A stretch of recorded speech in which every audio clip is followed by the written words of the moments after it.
পটল দিয়ে ভর্তার একটা রেসিপি শেয়ার করব। নমস্কার বন্ধুরা, সীমাস কিচেনে আপনাদের সকলকে স্বাগত।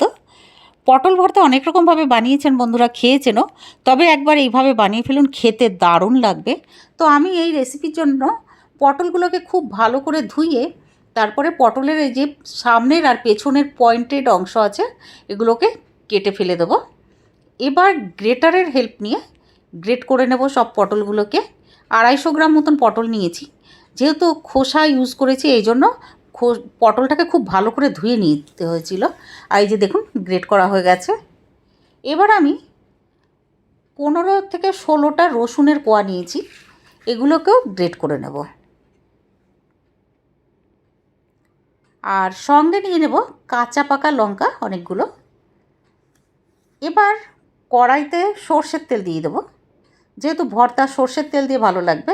সঙ্গে একটু কালো জিরে দিয়ে দেবো, তেলটা গরম হলে হাফ চামচ মতন, ছোটো চামচে হাফ চামচ কালো জিরে। এবার ওই গ্রেট করে রাখা রসুন দিয়ে দিয়েছি। রসুন দিয়ে এবার একটু নাড়িয়ে নেব, তারপরে দিয়ে দেবো কাঁচা পাকা লঙ্কাগুলো যে ছোটো ছোটো করে কেটে রেখেছিলাম সেগুলো দিয়ে দেবো। দিয়ে এবার ভাজবো, একটু ভাজার পরে হলদি পাউডার দিয়ে দেবো ছোটো চামচের হাফ চামচ, দিয়ে আবার একটু নাড়বো। ফ্লেম মিডিয়ামে আছে এখন। এবার দিয়ে দেবো ওই গ্রেট করে রাখা পটল। এর মধ্যে আমি বীজ সমেত ইউজ করেছি, কারণ বীজটা মুখে পড়লে ভালো লাগে। তবে কিছুটা বীজ না গ্রেট করার পরে আমি ফেলেও দিয়েছিলাম বাইরে, সব ইউজ করিনি। এবার স্বাদ মতো নুন দেবো, নুন দিয়ে এবার বেশ মিডিয়াম ফ্লেমে নাড়তে হবে, বেসিক্যালি ভাজতে হবে। এবার যে থালার মধ্যে রেখেছিলাম গ্রেট করে পটল, ওর মধ্যে একটু জল দিয়ে দিয়েছি, মানে 3 থেকে 4 টেবিল স্পুন জল দিয়েছি। জলটা দিয়ে এবার একটু নেড়ে নেব। কড়াইতে ঢালার পরে জলটা একটু নেড়ে নিতে হবে। তারপরে আমি ঢাকনাটা লাগিয়ে দেবো মিডিয়াম ফ্লেমে 2 মিনিটের জন্য। 2 মিনিট পরে ঢাকনাটা সরিয়ে নেব। এবার নাড়তে হবে।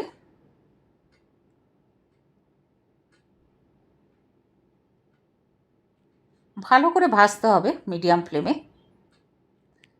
এটা গরম গরম ভাত দিয়ে দারুণ লাগবে বন্ধুরা, একবার বাড়িতে বানিয়ে ফেলবেন। একটা সম্পূর্ণ নতুন ধরনের রেসিপি এটা। অনেক রকমভাবে বানিয়েছেন আপনারা, খেয়েছেনও, কিন্তু এটা ট্রাই করবেন, এটা আমি রিকোয়েস্ট করব। এবার বেশ অনেকক্ষণ ভেজে নেব মিডিয়াম ফ্লেমে, বারবারে নাড়বো যাতে নিচে লেগে না যায়।